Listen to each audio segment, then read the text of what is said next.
con agua, cogían en balde, yo que sé, en un recipiente y lo botaban a la roca y se fracturaba. Entonces el shock térmico hacía que se fracturara. Que se fractura y ahí hacían. ¿Sí? Y luego ellos eran bastante inteligentes, casi como nuestros teléfonos. ¿Sí? Claro, nuestros teléfonos son súper inteligentes. Usted sabrá el punto GPS dónde está parado. Bueno, sí, con el teléfono y le da el punto GPS de ubicación. Entonces eran así tan inteligentes. Y se manejaban por el estudio de las leyes de la física. Entonces vieron que ellos utilizaban mucho lo que era la gravedad y empezaron así a sacar el oro mediante la gravedad. Entonces decían, miren, en el río el oro se concentra porque es pesado, porque pesaba más que los otros elementos. ¿Sí? Y como es muy maleable, entonces elevaban las temperaturas y hacían este tipo de artesanías. Ya lograban explicar los fenómenos naturales que ocurrían en la naturaleza. Empezaron a nombrar lugares de su territorio en base a la geomorfología. Ustedes han escuchado las rumilomas, las rumipambas, ¿no es cierto?, etcétera, etcétera. Esos son nombres que han dado nuestros antepasados de acuerdo a la morfología y del tipo de material que estaba constituido esa morfología. Y es así que en estos años de 1735 y 1743 llegó la misión académica francesa. ¿Sí? ¿Acá llegaron a qué? A comprobar que la Tierra era achicada. A comprobar que el metro mide 1 metro. ¿Sí? No 98 centímetros ni 92 centímetros como tenemos aquí las tiendas. Entonces la primera misión fue medirle el meridiano terrestre para establecer la línea ecuatorial. Dentro de ese estudio dijeron, bueno, la millonésima parte es el metro, y establecieron el metro. Y en 1936 se levantó el monumento a la latitud 000. Luego ya en los años 1800 fue la época de los naturistas, de los grandes descubridores. Desde el 15 de septiembre al 20 de octubre de 1835 estuvo en las Islas Galápagos, recolectando muestras, nada más, ni siquiera estudiando, ¿sí? Recolectó muestras, ¿sí? Y después en 1859, al estudio que hizo Charles Darwin, editó el libro El origen de las especies, ¿sí? Y creó la teoría de la evolución, ¿sí? Entonces fue aquí en el Ecuador que hizo un gran aporte, que hubo un gran aporte a la ciencia universal, ¿sí? Con esto de las especies.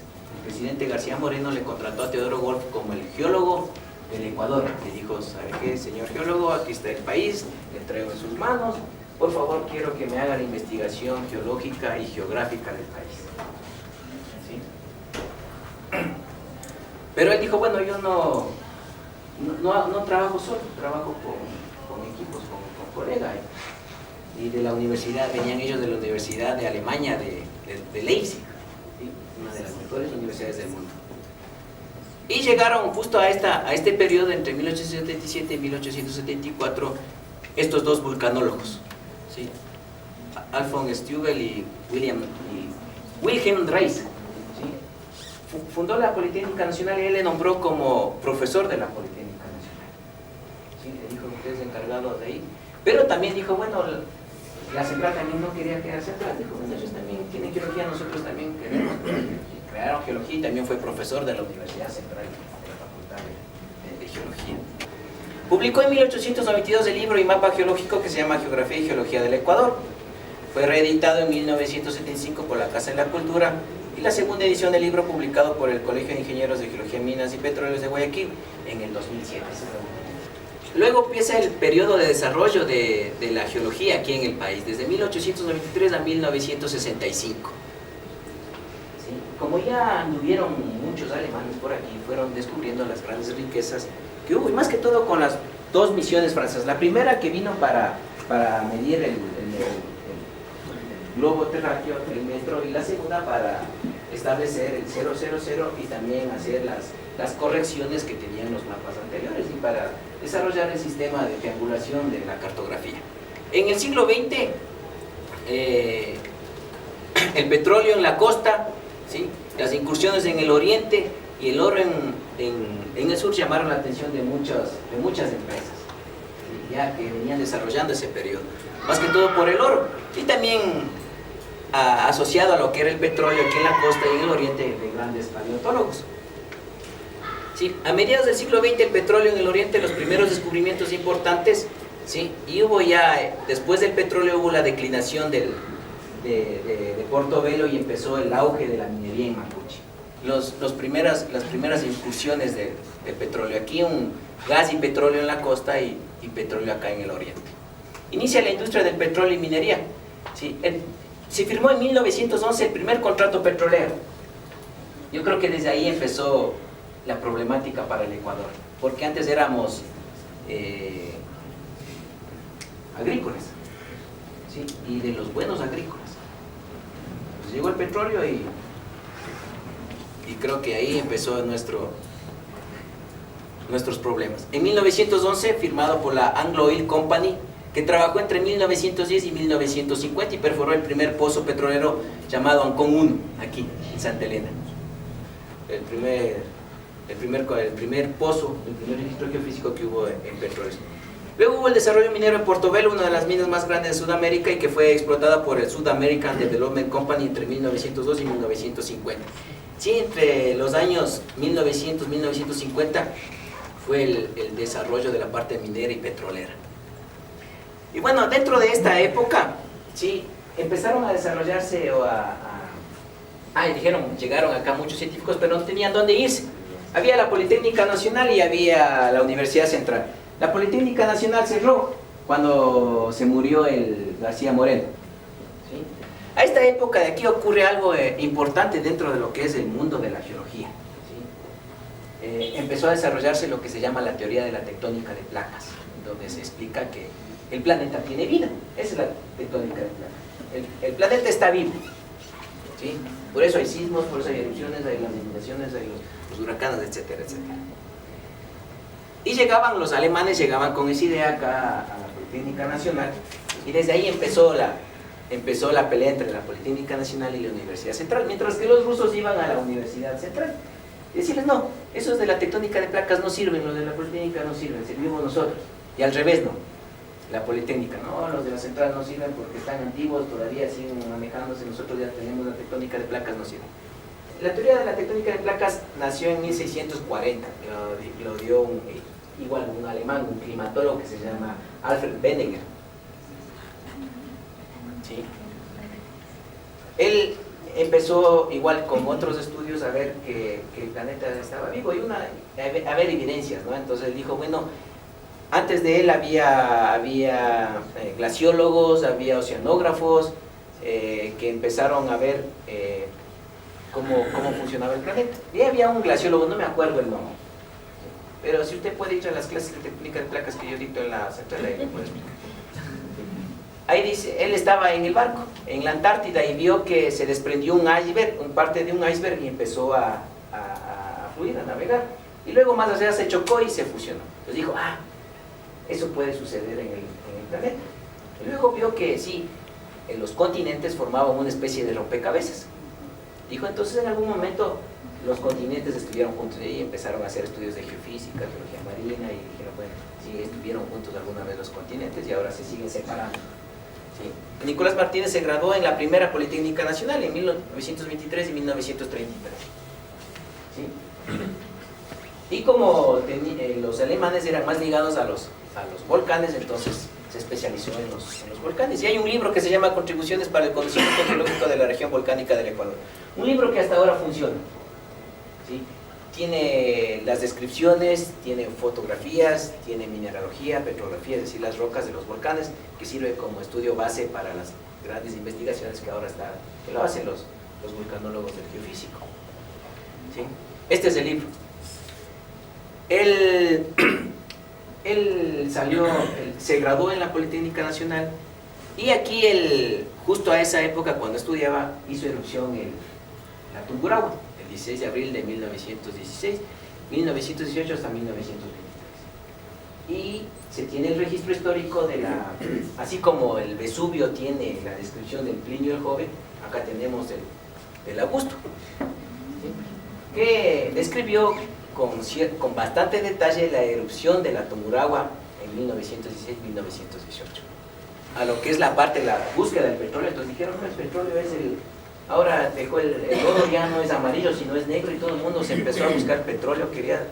Querían encontrar como el Rockefeller ahí en el patio de su casa el petróleo. Empezaron a hacer huecos, a estudiar las cuencas sedimentarias, ¿sí?, en la parte de la costa, el oriente, y en el sur, en las cuencas del sur, ¿sí?, hubo el aporte de este señor, el Clodovedo Carrión, ¿sí?, un paleontólogo y naturista que es considerado como el científico natural más prolífica y erudita del Ecuador del siglo XX, ¿sí?, y publicó la contribución a la paleontología de las provincias de La Soya y Loja. Junto con la Politécnica Nacional, la Universidad Central y la ESPOL han dado los mayores aportes acerca de lo que es ya la época moderna de la geología. ¿Sí? La ESPOL hasta no hace mucho tenía encargado lo que era todo el estudio y la investigación de las cuencas de la costa. Inclusive tenían pozos petroleros. Las dos politécnicas hacen el estudio y dicen, bueno, aquí está el petróleo, y la central dice, bueno, ahora sí esto cuesta el petróleo. ¿Sí? En el periodo moderno ya de la geología, que hablaba con la tectónica de placas, esa es la teoría de la tectónica de placas, un periodo que indujo un rápido desarrollo en la geología, ¿sí?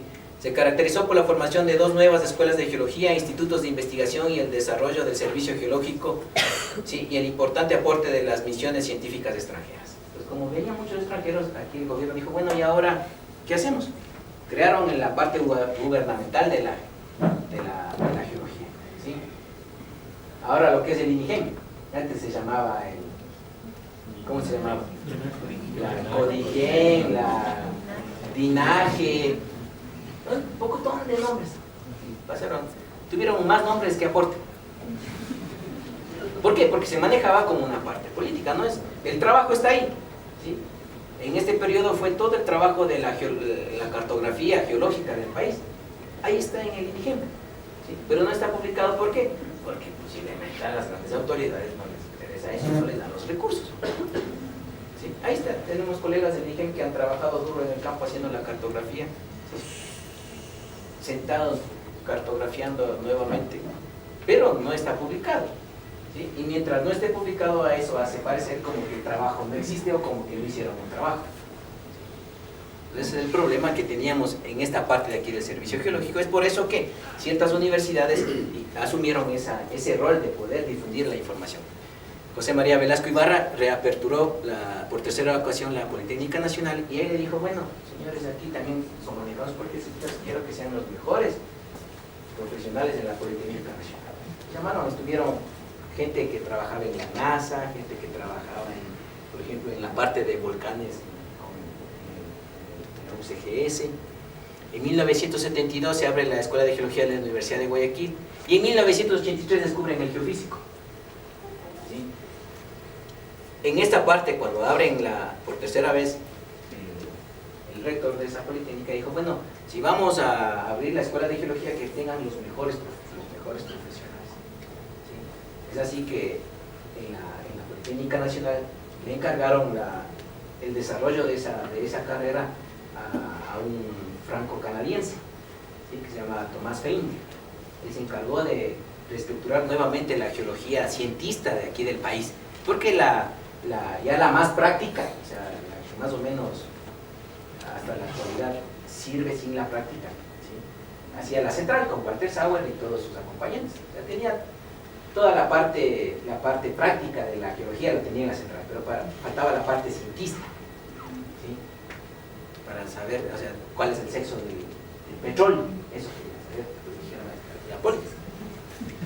Y le dijeron, bueno, él empezó a buscar los mejores profesores, los mejores investigadores para que llegue a la Politécnica Nacional. Dentro de ese, dijo, bueno, vamos, aquí hay un país lleno de volcanes y sismos, entonces llamemos a alguien que estudie los volcanes y sismos. Dijo, ¿y ahora qué hago? ¿Quién será? Pues por ahí había un gringuito nomás, así, de esa época de los hippies, así todo, que fumaba, pero era bueno, y de la UCGS, entonces le llamó al doctor Minal Hall, que fue antes director de la Politécnica, del Geofísico. Y él, junto con igual así con sus practicantes, ¿no es cierto?, con los que le cargaban la mochila, le ayudaban a cuidar la guagua, Jonathan Hall, que se llamaba. Sí, les llevaba al campo y ellos le cuidaban. Entonces, fundaron el Geofísico. ahora exdirector el doctor Hugo Yepes y el ingeniero Patricio Ramón, fueron los que fundaron el Instituto Geofísico junto con gente del Astronómico de Quito. ¿Sí? Entonces llamaron también, como había gente de la NASA, abrieron el Astronómico de Quito. Y en donde en la Escuela Politécnica Nacional se abre el Instituto Geofísico, uno de los centros que lidera las investigaciones sismológicas y vulcanológicas en Latinoamérica. ¿Sí? Es un referente que sirve respecto a este campo, ¿sí? En relación a los otros países. ¿Sí? Muchos de los otros colegas de esta zona han llamado al geofísico. En la parte gubernamental, en los años 60, ¿sí? Se edita el tercer y cuarto mapa, 1968 con Onsen y 1969. Ya tenemos aquí el aporte de los franceses. ¿Sí? Llegaron ya los franceses acá, se fueron los alemanes y llegaron los franceses, ¿sí? Con el Instituto Francés de Petróleo. ¿Sí? Son bien capos en petróleo los franceses y en volcanes. Y adivinen cuántos volcanes activos tienen en Francia. Como ni uno. ¿Sí? Igual el petróleo, son bastante capos en petróleo y tuvimos el aporte del Instituto Francés de Petróleo, donde ayudaron a desarrollar tanto la parte geológica, mineralógica y la parte de los hidrocarburos. En 1969 el Servicio Nacional de Geología inició un notable trabajo y publicó el mapa geológico del Ecuador, el tercer mapa, y este Servicio Nacional de Geología ha cambiado su nombre, sí, frecuentemente. No es el que le habla el INGEN, el CODIGEN, etcétera, etcétera. ¿Sí? Entonces, pero sí, miren, tenemos un aporte bastante importante. Ahora estamos esperando el quinto o sexto mapa, pero no hay recursos, no lo pueden hacer. ¿Sí? Ahí está la información. ¿Sí? No es que no hayan trabajado, pero ahí está la información. Siguiente. Ahora, cuando se llamaba la Dirección General de Geología y Minas, publicó el mapa 4 del Ecuador, ¿sí? En 1982, con un boletín explicatorio, ¿sí? Del mapa geológico. Entonces, junto con Baldo, editaron el cuarto mapa, ¿sí? Con aporte de lo que ahora es el INIGEM. Siguiente. Siguiente. ¿Sí? Luego el Instituto Nacional de Minería, ahora el INIGEM, aquí están los nombres: Corporación de Desarrollo e Investigación Geológico Minero Metalúrgica, CODIGEM, Dirección de Geología, Instituto Nacional de Investigación Geológico Minero Metalúrgico, INIGEM, a la actualidad, ¿sí? Ha dado grandes aportes a lo que, así como el geofísico ha hecho aportes en la parte sismológica y vulcanológica, el INIGEM, que es el ente rector o el ente gubernamental de la parte geológica, también ha logrado esos aportes. Más que todo en lo que es el estudio de los recursos minerales, ¿sí? En tratar toda la problemática que hay en la parte minera, ¿sí? La parte técnica, social. Hubo grandes conflictos en la parte minera, técnicos que trabajaron en el INIGEM que nunca más quieren regresar al INIGEM porque les amenazaron de muerte, les dispararon en las piernas, les secuestraron. Ahora hay 2 o 3 técnicos en el INIGEM que están temblando así por toda la problemática que hay en Saruma. Sí, son bravos allá en Saruma. Sí, entonces todos ellos han hecho ese aporte. El aporte a los fenómenos de remoción en masa fueron uno de los institutos gubernamentales que tuvieron el desastre de la Josefina, ¿sí? Junto con la Politécnica. ¿Sí? Son especialistas en lo que es fenómenos de remoción en masa, especialistas en lo que son los recursos minerales. ¿Sí? Tienen uno de los mejores laboratorios de análisis químico para la geología. ¿Sí? Pero igual, como es una parte política y se maneja con recursos del Estado, la floración de ese trabajo ha sido bastante deficiente. No es por los técnicos, sino porque no hay los recursos para poderlos publicar. ¿Sí? Pero tenemos mucha información. ¿Sí? Es como los mapas topográficos del IGM, ¿sí? Que solo en digital nos dan los actualizados. Si vamos a comprar en papel, ¿sí? Ya no hay ni las carreteras, y donde había ríos ahora hay lagunas, pero no lo tienen publicado es por la falta de recursos. Pero el trabajo sí lo está, que no sea muy notorio es por eso. ¿Sí? Entonces el INIGEM sí ha hecho un aporte bastante importante dentro de lo que es la parte de geología. Más que todo ha ayudado a ese aporte científico para la academia. ¿Sí?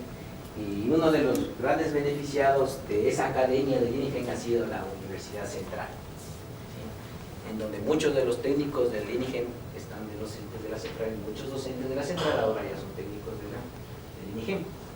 También hemos tenido mucha apertura con los estudiantes, hacían sus prácticas en el INIGEM y ahora están como técnicos del INIGEM. ¿Sí? Ha hecho un gran aporte a esa parte del desarrollo del país, que están trabajando mucho en lo que es la evaluación del recurso mineral ahora, ¿sí? Y solucionar toda esa problemática, lo que pasó en Pananza, lo que está pasando en Saluma, etcétera, etcétera. Luego tenemos lo que es el petróleo, ¿sí? También aquí es aporte más que todo de lo que es la parte francesa, lo que es el IRD, que se llama el Instituto de Desarrollo e Investigación de Francia, para el desarrollo del estudio de la cuenca oriente. En la década de los 80 llegaron igual unos británicos, ¿sí? Ingleses, a estudiar lo que es la Cordillera Real, y más que todo enfocado en lo que es los recursos minerales. Siempre han llegado acá para los recursos minerales, ¿sí? Han tenido mucha problemática aquí, más que todo es por la accesibilidad que tiene el Ecuador para ver el tipo de rocas, el tipo de geología, porque aquí está todo lleno, cubierto de selva, ¿sí? Es muy diferente a lo que ocurre en Colombia, a lo que ocurre en Perú, que es totalmente desértico, ¿sí? Esto es el último gran aporte importante dentro de lo que es la Cordillera Real o los recursos minerales, ¿sí?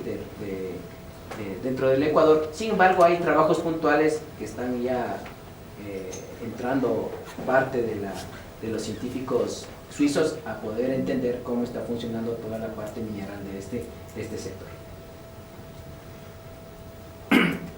Este es el último mapa geológico del Ecuador, ¿sí? Editados en 1993, junto miren, aquí tenemos el CODIGEM, ¿sí? Siempre ha estado el CODIGEM ahí, científicos ingleses como Martin Liederland y Jos Aspen, que trabajaron con la Politécnica Nacional, ¿sí? Y con técnicos de la central. Aquí estuvo el ingeniero Napoleón Báez, el ingeniero Edgar López de la Universidad Central de la Politécnica Nacional, el doctor Arturo Egues, ¿sí? Este es el último mapa geológico del país. A este mapa, ¿sí? El INIGEM lo tiene hecho algunas correcciones, algunas modificaciones, pero que todavía no las publicamos. Y en este mapa ya se resume todo el estudio importante de la cuenca oriente, de la costa y sobre todo lo que es la parte de los volcanes, ¿sí? La parte vulcanológica con el Instituto Geofísico. Siguiente.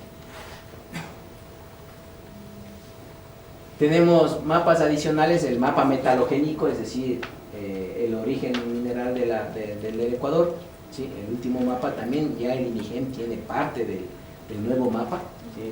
Esperemos que haya recursos para el próximo año y tener esos productos que son de beneficio para el país. Siguiente. Luego tenemos todo lo que es el estudio en la década de 90, el estudio de Cordillera Occidental, igual, de la misma manera, únicamente para aportar tanto a la geología en general, pero más que todo sobre los recursos minerales. En el periodo del 94 al presente ya está un poquito más desarrollado aquí. Aquí cambia un poco lo que es la geología. Antes lo que yo le estaba mencionando es la geología, la parte científica, ¿no es cierto? Pero ahora ya todo cambió y ahora está ligado a la parte científica con la comunidad, con la sociedad, la vinculación con la sociedad. Y si nosotros como técnicos no tenemos la vinculación con la sociedad, o hacemos uso de esa ciencia para el beneficio de la población, es como que no hemos hecho ningún trabajo, ¿sí? Esto en el periodo moderno, a partir de 1994, bueno, un poco antes, toda la geología se transforma en beneficio a la población.